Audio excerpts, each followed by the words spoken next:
Hey guys, চলে এসেছি নতুন একটি মিনি ব্লগ নিয়ে। তো গাইস, বাড়ি থেকে বেরিয়ে চলে এসেছি কিছুটা রাস্তা, আর আজ যাচ্ছি কোথায় বলো তো? ঝাড়গ্রাম, তাও আবার ঘুরতে।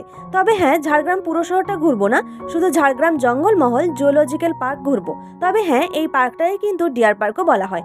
তো গাইস, পৌঁছে গেছি ঝাড়গ্রামে, আর টিকিটও কেটে নিয়েছি। এবার ঢুকবো পার্কের ভেতর। ঢুকেই সবার প্রথম নজরে পড়লো একপাল হরিণ।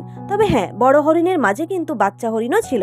তারপর চলে এলাম কিছুটা ভিতরের দিকে, আর দেখতে পেলাম ম্যাকাও।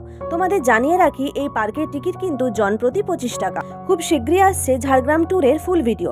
তোমরা কারা কারা ঝাড়গ্রাম পার্কে এসেছো অবশ্যই কিন্তু কমেন্ট করে জানিও। তারপর নজরে পড়লো ব্যতিব্যস্ত হওয়া চিতাবাঘ।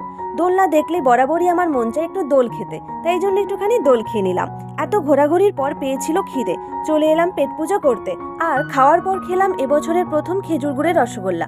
ভিডিওটা ভালো লেগে থাকলে অবশ্যই একটা লাইক করতে ভুলো না, আর যারা নতুন বন্ধু দেখছো আমার ভিডিও, তারা কিন্তু চ্যানেলটা সাবস্ক্রাইব করতে ভুলো না। চলো টাটা।